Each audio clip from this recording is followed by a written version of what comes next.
All right, welcome back to another episode of Between Sundays at the Lake. Sounds a little different today because you do not have the privilege of listening to your pastors. You have the privilege of spending the afternoon with your pastors' wives. So with me is Jen, Jordan's wife, and Kim, Karl's wife. Hi. And I'm Crystal, Zeb's wife. We're asked to come onto the podcast and to have some conversation about wives and what it looks like. And we have some questions that the men have given us, and we're going to discuss them with you. And then you are going to also get to hear how the men would answer those questions. Mm-hmm. We didn't just hijack the podcast, even though, we are so totally excited to be here. We just kicked the men out, and here we are. Yeah, it's fun. All right, so our first question that we're bringing up today is, how would I want my kids to see me as a wife? Which is not something you normally would automatically think of. It was like, oh, how do my kids see me as a wife? Instead of, how do my kids see me as a mother? How do my kids actually see me in my relationship with my husband, you know? Yeah. It was funny because even when we were discussing what questions we were going to ask, Karl kept saying, well, the kids say I'm this about, and he was talking about the father, and he kept saying, I'm this as a father, or they see that, and I was like, yes, but what would they say about you and Kim? You know, like, what would you say? And so it's funny because automatically I feel like as soon as we get into that role as mothers, sometimes we fade away as wives. And that's the part that's kind of sad, and it's scary because it's going to impact your children if you fade away as a wife. Yeah. So. Yeah, because it's still part of your identity. Wow, that was a weird pronunciation. Identity. But yeah, and I think for me, in the future, in the near future at this point. Which is weird to say out loud, right? Yes, it is very weird to say out loud. But yeah, I just think that the most important thing is that recognizing and, we talked about this word and how some people don't like it, but submitting to what my husband says. Right, yeah. And, making that final decision, knowing that he's the one that answers for us, for his whole family. And like we talked about, like, we don't just have to stay silent in it.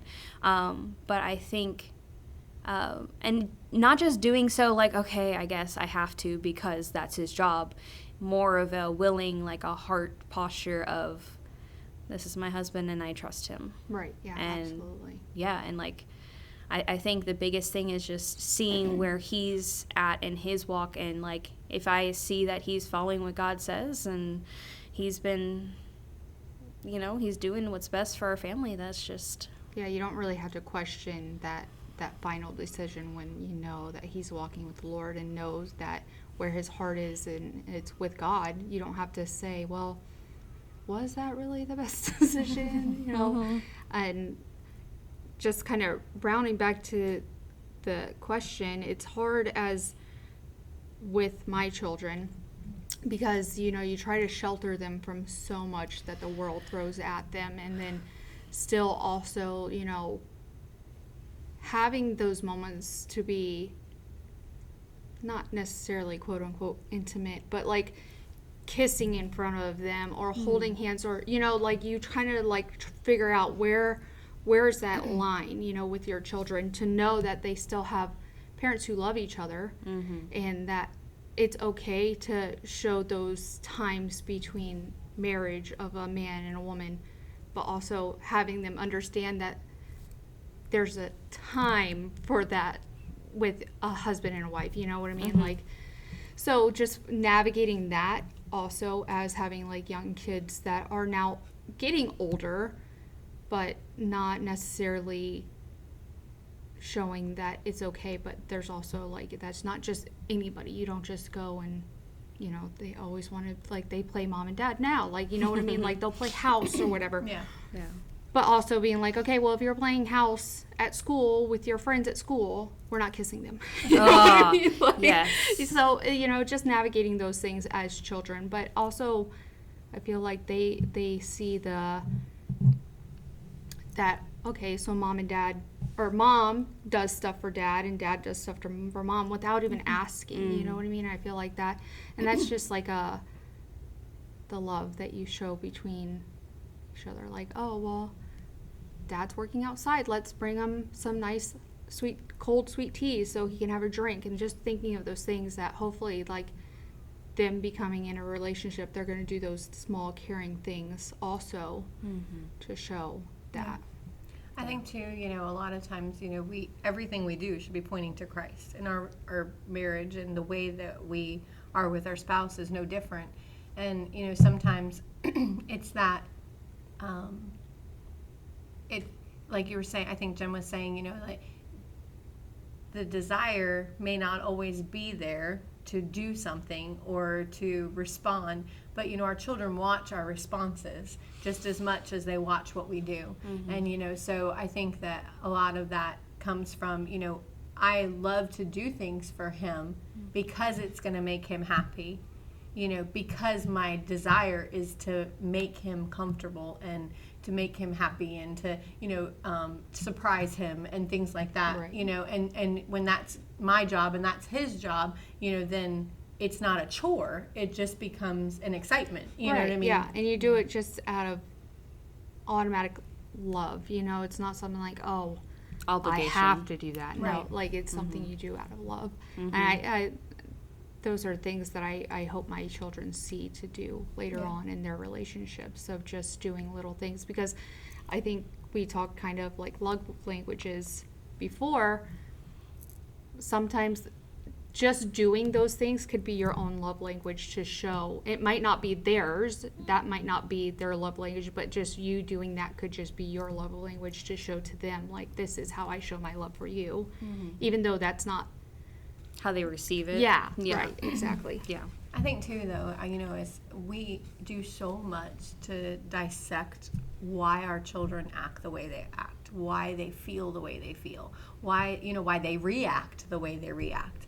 We don't always do that with other people in our lives. When we did that marriage conference a while ago, that was one of the things that, they talked about, like the root of, him maybe wanting me in the room all the time had nothing to do with him wanting me in the room all the time. It was rooted from, an abandonment feeling when he was younger, or like even mine, I mean, I didn't have a childhood that I have pretty much had a childhood everybody would have wanted, but I also had parents that were constantly encouraging me and constantly like being positive. And so every time that I would do something as a wife and he didn't respond, I was like, he hates it. And he's like, well, I ate the dinner. And I'm like, but you didn't say it was great. Right. You know what I mean? Like, so if you didn't say it was great, it must not be great. And he's like, but I ate it. So in his mind, he didn't even realize, like, I need you to say dinner was good. Right. Or, or I need you to say, thank you for doing this. I'm not asking you to acknowledge it because I need to be puffed up, but I need to know that you were okay with it. Right. Because I'm doing it to please you. Like, I'm not putting your socks together so that, I can please myself. So like, if I didn't do them the way you want them to, or you don't say thank you for putting my socks together, then I'm like, what in the world? Like, what did I do wrong? Yeah. And I feel that, and I'm like always like, and then I start apologizing, because that's like one of my big issues. I apologize about everything, and he says, I don't know why you're saying you're sorry. Like, what are you saying you're sorry for? But it all comes from so much deeper. Right. And like I said, it wasn't something I had even acknowledged from my childhood, and it wasn't a negative thing from my childhood, you know what I mean? So I think so often as wives, we don't always take a step back and just try to understand, like, the things that they're coming from, or why they respond a certain way. We're willing to do that with our children, but adults, we think, don't, shouldn't get that or whatever, Right.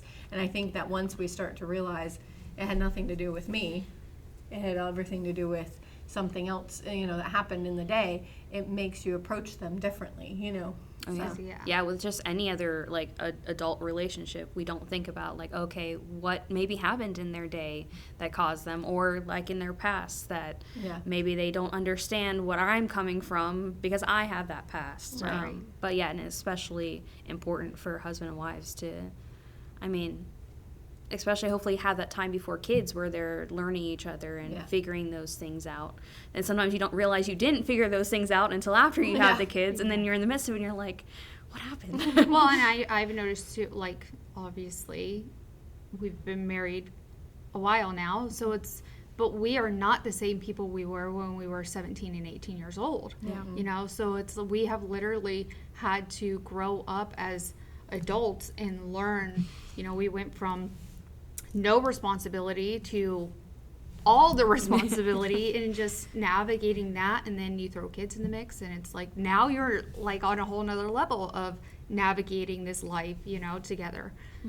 So but I think, you know, like the question says, what would we want our kids to, I don't know that I actually answered that, but you know, I think I would want my kids to say that I compliment their father, not that I say you look nice today, which I do, but you know, but that I am a compliment to him, you know, like together we work together, and because we compliment each other, you know.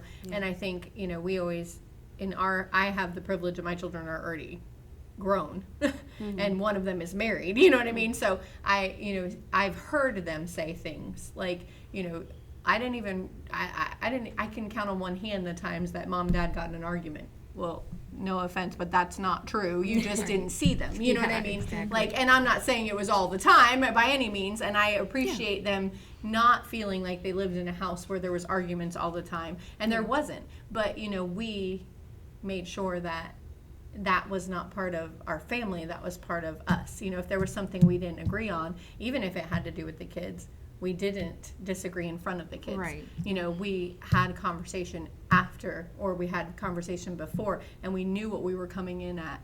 We knew how we were coming in together. Even if we didn't agree with what the other one was about to say to our child, we came in as a front, you know what I mean, together, because we never wanted them to feel like they could divide and conquer, you know what I mean? Because then it makes it harder, you know, so. Well, and I've learned too that it's just, even if those differences happen, it's not something that I've learned to pray over it before even going to him, like taking that moment to pray and say, God, just be with me, show me that, even if it's something that could be really upsetting, calm my heart before I go to my husband to talk to him about this, to not allow us to have more of a spiraling than what it needs to be, you know. But actually have a building up.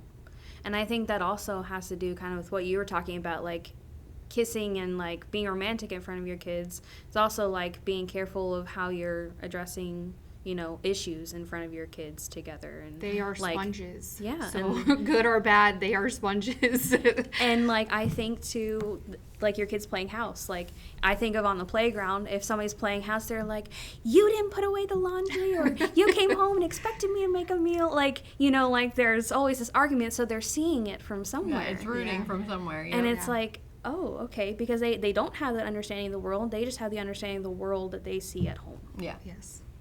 For sure. Yeah. All right. So. Next question. Okay, so what is the most important aspect of marriage after God? And we kind of talked about this with the guys. I think the next biggest one is communication, and we were talking about that. I think that's super important. So I don't know if you guys want to cover that, and then we'll cover like other individual ideas we have. Yes, communication is important, and I feel like communication, just like growing, you learn how to communicate. Better, yes. And through different years and different aspects, kids, you know, marriage, one thing, moving in together, living together, kids, all that communication changes. And learning how to navigate that communication and come at it with open hearts and open minds is definitely important. When we were like 5 years into marriage, I think, we went to a conference, which was Gary Chapman, and it was the love languages. But one of the things he said was, you know, everyone's not always ready to receive the criticism. And so give your spouse the option to receive it or to wait. And I thought, I mean, and that's a very simple thing. like, hey, I have something to talk about. How was your day today? Do you want to talk about it, or do you want me to put a pin in it and we'll come back to it like it's nothing? Because sometimes they're already on a defense, or they're already on, they're already had a rough day, and they really just can't take one more thing that they're going to have to fix, or one more thing that they, they need to change or whatever. It's not that they don't want to, it's just in Right. that moment, probably not the best idea. Right. Yeah. And, and I'll tell, like, even my students in my class, if I'm trying to do something, and then they'll walk up and I'll say, I want to hear what you have to say, but I'm not going to hear it at this moment. So can you sit down, and I will call you back up in 5 minutes. But I think, again, it's something we can use with our spouse. Like, I want to hear what you have to say. I value what you're going to say, but right now, I'm not going to receive it. I've got too many things going on in my brain, or my boss just told me something that kind of flipped me, you know what I mean? Like, whatever. And be able to say, okay, I understand that, and walk away without being hurt that you weren't heard, right, or feel like they didn't want to listen right, to you. And I think that that's the part with communication. Sometimes, a lot of times we want to communicate about certain things, but we don't want to communicate about everything, because it's going to be awkward, or it's going to be, you know what I mean? So we kind of like pick and choose, and then get mad about the things we didn't really communicate about, Yeah, what I mean? that's still affecting it Yeah. later on without having actually talked about it. Yeah, it's pretty hard. Yeah. But yes, communication is very important. Yes, for yes, sure. it Because is. without communication, your marriage is probably not going to get very far. For sure. No, like how are you going to know how things affect the spouse? How can you move forward and do better without communication? Yeah. Yeah. So, I guess besides God being the center, and then communication, what is the kind of, third aspect that's important? Just remembering recently on the Joy of Him, they were having some sort of conference, and they had a little snippet of who was putting on this conference. I don't remember who it was, but it was saying how these years of your life with your children are, they're important, but your children are going to grow up and move away, and then the damage that you possibly could do to your marriage is now fizzling out. Your marriage is fizzling out because you put the kids in front of your husband. And that really resonates with me, because once you have kids, you'll get there, you feel like your number one priority, other than being in the Word of God and having a relationship with God, is your children. Yeah. And letting them be the best little people that they could be. And then the responsibility of a wife of household measures, your marriage kind of gets pushed to the side. So just knowing that he is my best friend, he is the person that I love with all my heart, and I am going to spend the rest of my life with. My children are amazing, and I love them so much, but they will eventually have their own lives, and God willing, have their own spouses, and you know what I mean? That's So going to love them more than you do in a different way. You know what I mean? Yes. And that's hard, to think of, because you think, I put so much time and effort into this, and I did all that for somebody else to get the rest of their lives. No, I'm just teasing, but but it's cool to watch them, and I think that like even going back to the families, and watching your children act like your husband when they're in a relationship is beautiful. When it's a good husband, and when they've had a great example, and you watch them do little things, and you watch them say things, and you watch them coddle them or whatever, like in their words or how they respond, and you think that is a learned behavior, and they learned that in this house.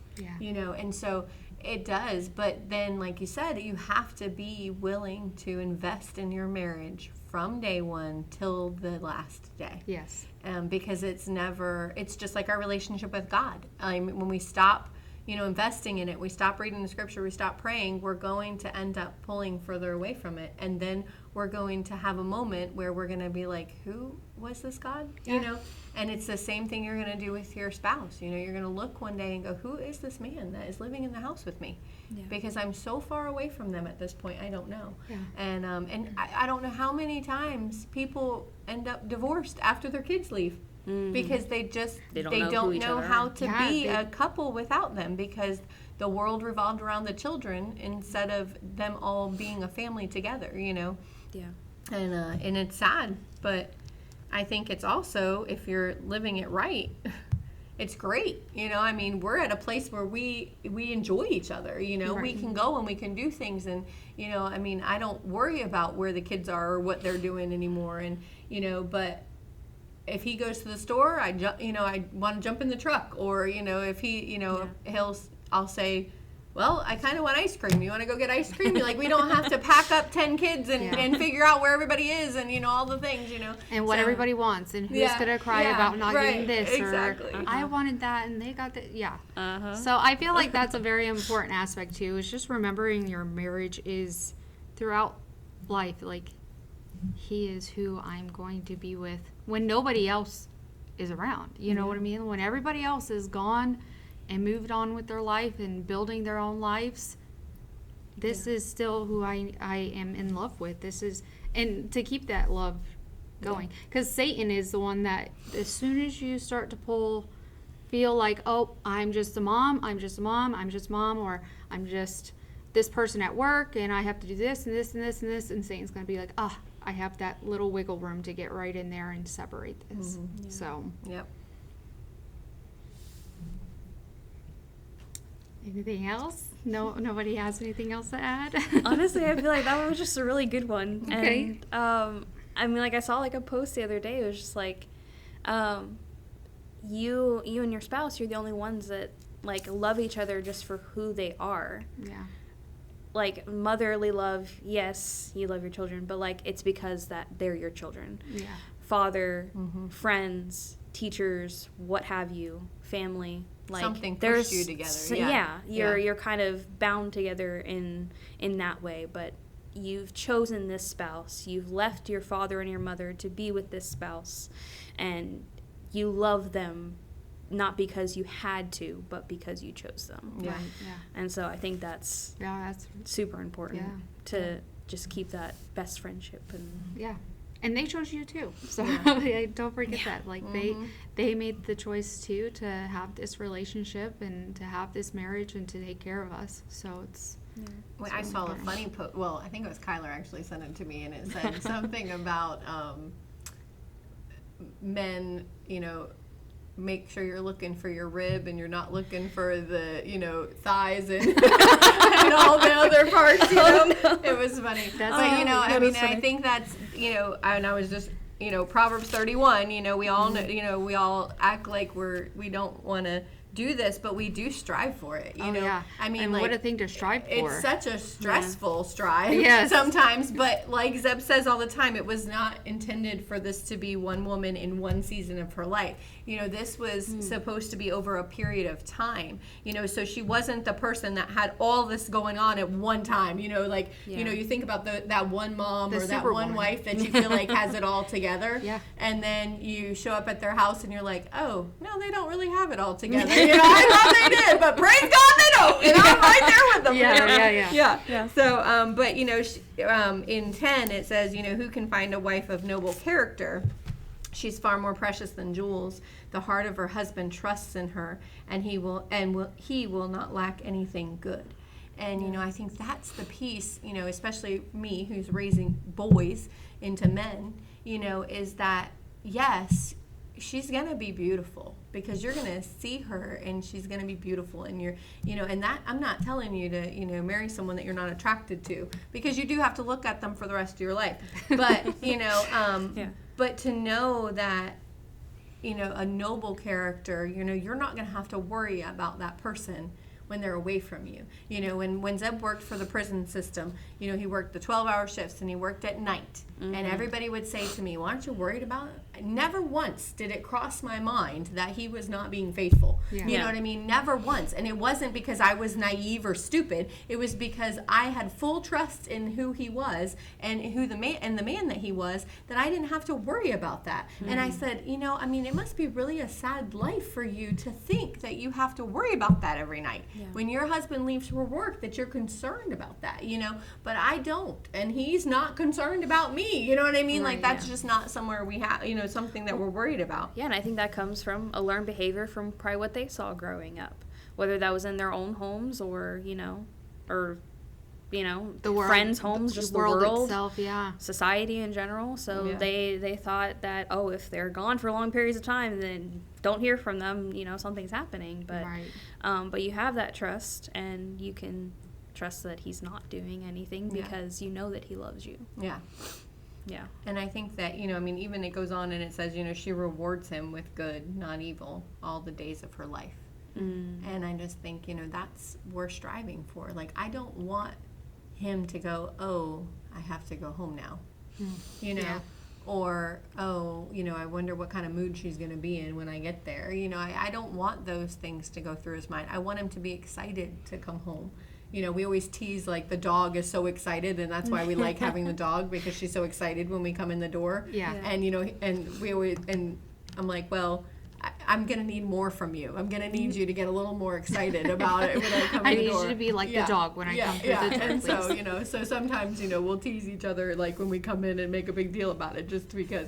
But, you know, it's like, but you do want to look forward to getting to them at the end of the day. You know? Yeah. And Should be your safe place, being with your spouse. Yeah, and like I was telling my class the one day, we were talking about the roles in history in the pioneer family of the father and the, you know, mother, and I was like, and one of them was protection, and I was like, I can tell you, like, there's not one person that I would want to be with other than him if I needed to be protected. Yeah. You know, I mean, and I know my husband's, like, you know, big, and, you know, I mean, he knows how to, you know, use all weapons, but either way, you know, it's just I've always felt protected, even when we were younger. You know, like, I've always knew. There was times that, I mean, we weren't even dating one time. He's going to probably be really upset by this on the podcast, but we weren't even dating one time.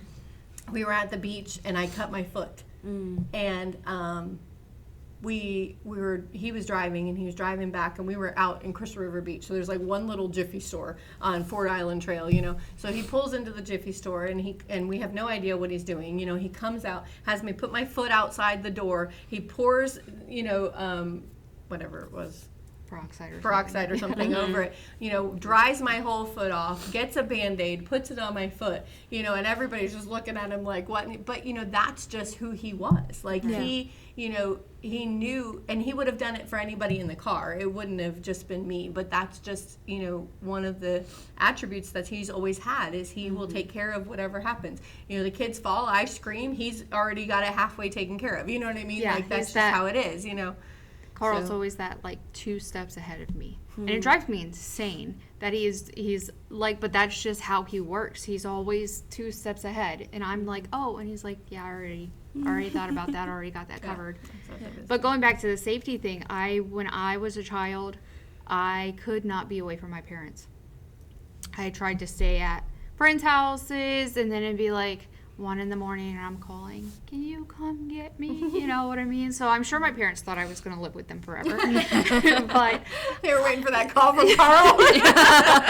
but like Come get you. when I met him, I felt safe, and I didn't have to worry about, like, that was the comfort, like, being with my parents, but now I'm with my husband. I had that same comfort of safety. Like, I'm safe with my parents, but he gives me, now I'm safe with him, and that's that same comfort. It's just like sleeping, Kentley, Liam, August, they all sleep in our bed all the time.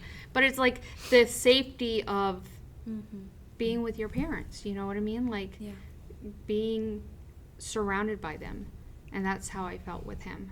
It's like, I'd do anything, and I'm just safe with him. Yeah, and I think the biggest thing for me growing up, because I grew up in the same school from 3 years old to 12th grade. So I was thinking, okay, I have to find somebody here because I know them, I know their past, I know everything about them, there's no surprises kind of thing. And I'm like, okay, I'm out of high school, not happening. And I get to college and I'm like, okay, I don't know half of these people. Like, I feel, it felt weird knowing that, like, I wouldn't necessarily have been there for a lot of my husband's past. Yeah. So, like, I couldn't, like, rely on my own memory to know who they were, how they were, and everything like that. But that what comes into just trusting God and waiting for His timing on who is going to be the right man for you. Yeah. Yes, I did meet Jordan in college. So I didn't know all of his past and everything like that, but he was also ended up being a very open book, and getting to meet his family, there's a lot of, understanding there, but yeah, it's like I wasn't sure about that safety aspect, like, okay, what am I going to be getting myself into? Right. And I feel like that is a lot with the dating scene now. I don't know if I could date today. It's just, it's a little bit scary, and my heart goes out to, these teens and, young adults that are looking to find that serious relationship and get into it, because it's just, especially in a world where it's crazy to be married, it's crazy to put one person above everything else in your life, other than God, and like that's just, they're gonna get so much pushback. And they're gonna get pushback from people that are even in the Christian world with them. When our kids were getting married, they got a lot of pushback from people that we thought would support them. Right. Just because they were young and they were like, financially and blah, blah, blah. And I'm like, yes, I understand all of that. But there is no doubt. And if you spend any time with the two of them, there is no doubt that you can't see that they complete each other. Right. Yeah. Like, they both have grown so much in, their time together that there's no way to say it's not somebody that God sent to them. Right. And just like every story at the table and every story out there, in a Christian marriage, God orchestrates, because there was no reason for, Zeb and I to get together, you know what I mean, other than God. Right. Like we lived in the same town for years before we even knew who each other were. Right. You know what I mean? Like, so that was God saying, oh, okay, now let's divert them over here because I'm going to need them to meet at some point, And the same thing with Sylvia and Kyler, there was nothing but God that got them where they could see each other in a different way. Yeah, and and I feel like that's almost like the same saying as like with having kids. If you wait till you're financially able to have kids, you're never financially able to, on paper, have children. You know what I mean? There's always something. Yeah, always something. So it's honestly like that. You know what I mean? Like, if they're really young, they're never going to make it. Well, that's not true. Yeah. There's people who are older and get married and they're divorced in a year and a half because God is not the center of their marriage. Right. Mm-hmm. So I think it has to be down to, what are you putting as the priority in your marriage? Oh, yeah. So. For sure. So segue into next question. So what is one piece of advice you'd give your younger self about whether that's marriage or being a wife, finding your husband? Mine would be definitely just continue to pray, because I was recently told by a wonderful woman a couple months ago that I keep referencing to and keep in my mind. Miss Crystal said, you're living in a praise that you once prayed. Mm-hmm. So I feel like we all go through that. I pray for a husband. God, please give me a husband. Please give me a husband who's going to love me and who's going to be there for me. And God, please give me children. Provide for me, I'm living that right now. I'm living my praise of that prayer that I prayed before. Yeah. So my advice to my younger self would just continue to pray to God. Continue, because He's faithful and He's going to answer those prayers. Yeah. I think, too, we also have to remember that when we're praying, bring this person, we also need to be praying, prepare me to be the person they need. Yes. Because so often, I don't think that in moments in our 26 years, there was times where I wasn't what he needed at that moment. I was always the person he needed, but I wasn't characteristically where I needed to be, for him. So like I could have done better because I was maybe focused on something he was doing or something he wasn't doing, but I wasn't saying, God, what do I need to do to pull that out of him, or prepare me, create in me what I need to be able to, have this unified, this unified life, together. Because often we see others' faults, or we see the things that we want for them. And I mean, so a lot of times it's not even a fault. It's just something like, even when he was first going into ministry, I mean, his mom and I told him, way before he actually did it, that's where he was headed. We knew it. We could see it because we saw in him more than he saw in himself. Right. And so often, when we're praying, God, allow me to be what they need. And even with our children, we do the same thing. Like, I don't want to just be their mom. I want to be the mom that they need. The mom that you have, given me the job of, Yeah. And so, and everything. And even in my marriage, I want to point him to Christ. I don't want to make him go, really, God, this is the one you gave me? Like the Adam and Eve thing, like that woman you gave me, Yeah. you know what I mean? I don't want it to be like that. I mean, I want it to be something where he feels like I'm a gift from God. And of course, in every moment of our life, no, absolutely not. There's times he probably looks and goes, really, but I think that sometimes in our own prayer life, we also have to be reflective and realize that there's things that God needs to change in us so that we can connect better. Yeah. So. Yeah, and I think for me, the biggest thing was wait for your best friend. And best friend isn't just sharing the same interests. It isn't like liking the same things, etc. It's someone who actually cares and is faithful to their promises, and is not just going to leave you with empty words. They're going to show you. Yeah.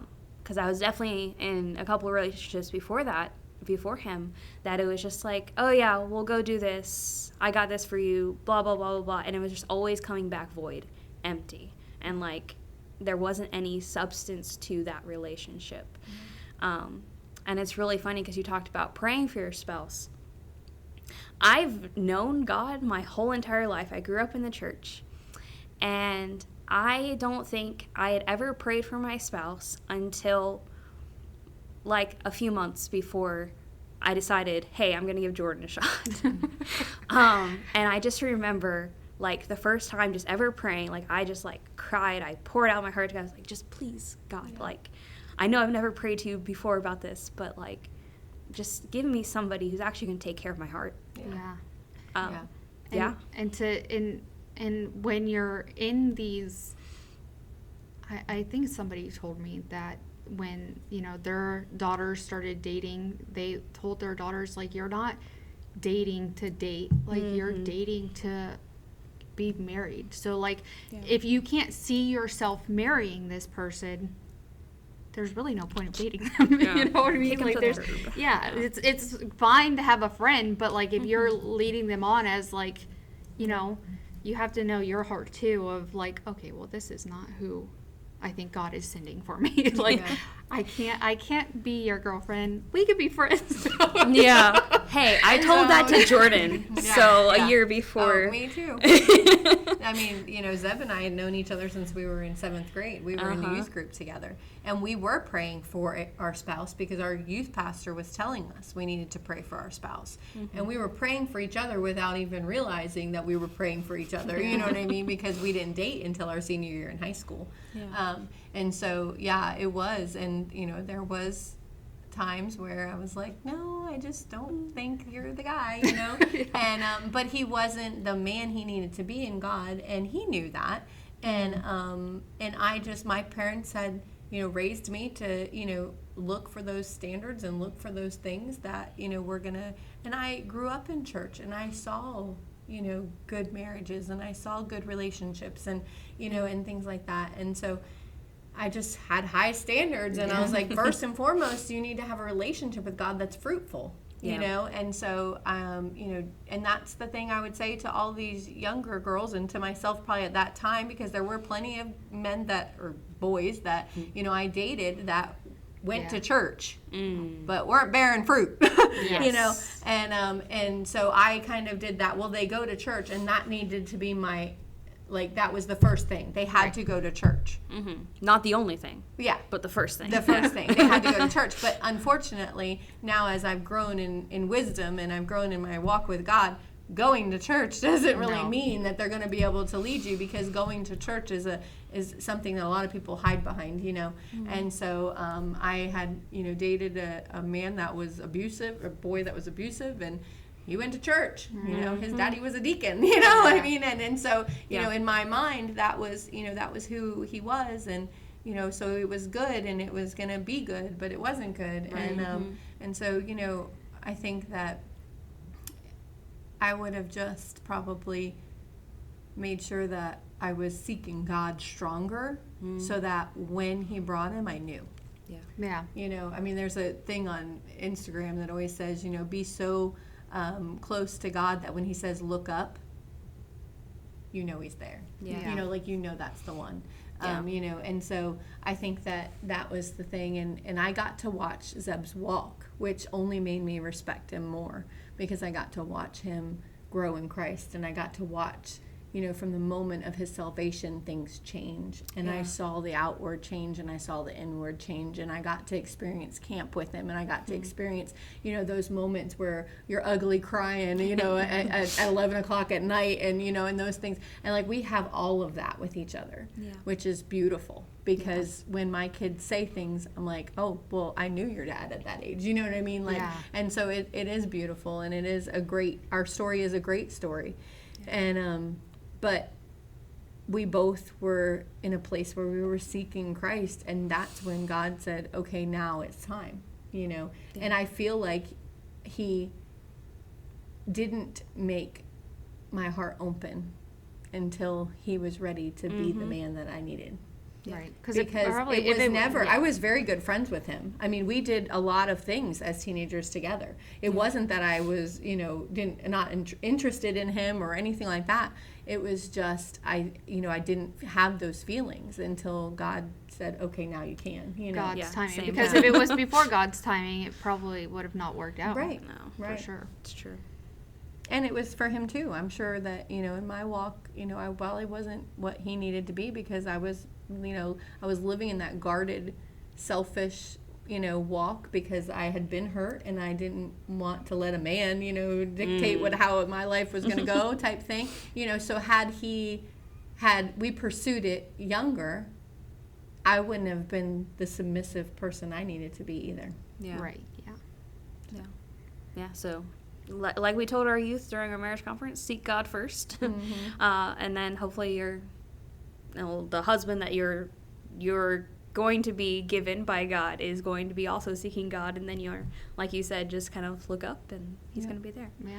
I've also heard let your heart be so wrapped up in, it was hidden or into God, that he has to go through God to find you.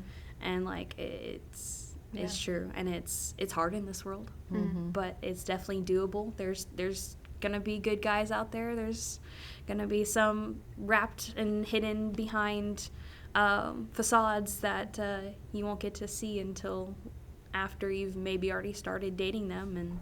And marriage is hard. There's still times in marriage where it's not gonna be. You're going to be like, is this God's God? Is this the man that you're telling me that I'm spending the rest of my life with? Yeah. It takes work, for sure. Yeah. You have to be completely vulnerable. Yeah. And I think you have to, go back to communication, but you have to be willing to talk about everything. Men don't always want to talk about everything. Women don't always want to talk about everything. But you got to get uncomfortable and talk about things, because I mean, you know, there's a lot of things that affect a marriage, and, you know, physically, I mean, sex is a big thing in marriage, like, you know, and you have to be able to talk about that.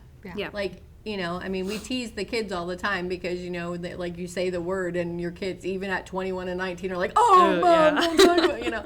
But, you know, I'm like, no, it's supposed to be beautiful. It's supposed to be, you know, a way that you are, you know, intimate with somebody that is the one that you've chosen. You know, it's supposed to be different than anything else you feel, you know. And it's like, but it can also be something that is hard in marriage, you know. Right, yeah. I mean, and it can also be things that people use as leverage and things like that, and that's just not okay. Right. It's just not. Yeah. And you know, so. At the children's discipleship that we had just gone to, they had said, and I've never really even thought about it, but being intimate with your husband and wife, like in a marriage, it's worship. That's what God intended. It's a worship to God. Like, that is what He intended for you to do in your marriage. Every man is going to be using that line now. I just want you to know. Baby, we are worshiping the Lord. Come on now. Don't do that. But you're right. It's supposed to be beautiful. It's supposed to be something exciting. It's supposed to be, you know, and it's supposed to be something that you share with them. And if you have that relationship, it shouldn't be a chore, and it shouldn't be, you know, work, and it shouldn't be something that you're embarrassed of or anything like that. I mean, I'm not saying, you know, go talk about it to everybody under the sun, but, you know, but it's definitely. But those are conversations that you can have with your spouse to make it comfortable, to make it to where it is not a problem in your marriage. And another place where sometimes you have to take criticism, or you have to take, you know, and, like, that's okay, you know what I mean? Like, you have to be able to do that and not get offended, you know? Yeah.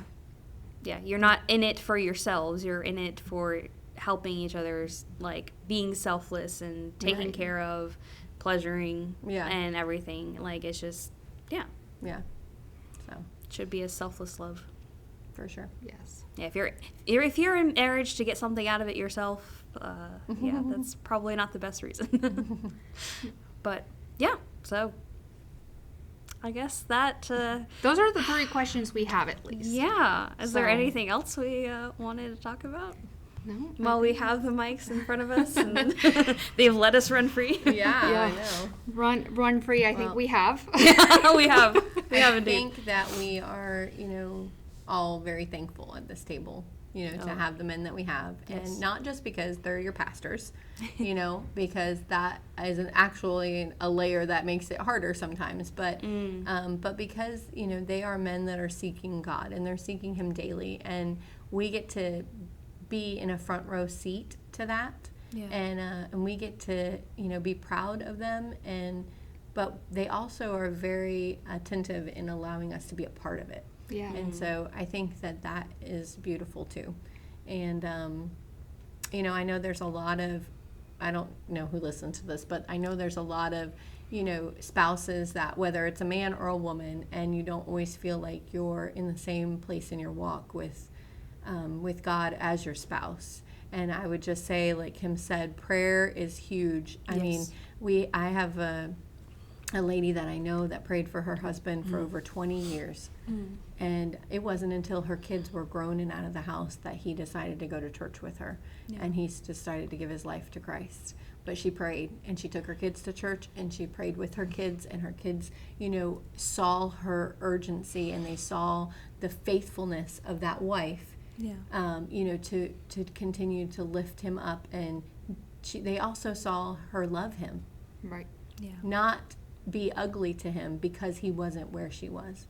Just loving him and showing him Jesus' love, so that it was something he was going to want, you know. And so I think that, you know, not to give up on your marriage because you're not in a place where you're both spiritually in the same place, you know, but continue to pray for them and continue to do things that show them who Jesus is in real, tangible ways, and sometimes just in, you know, good conversation and communication, and just allow God to work through you, but don't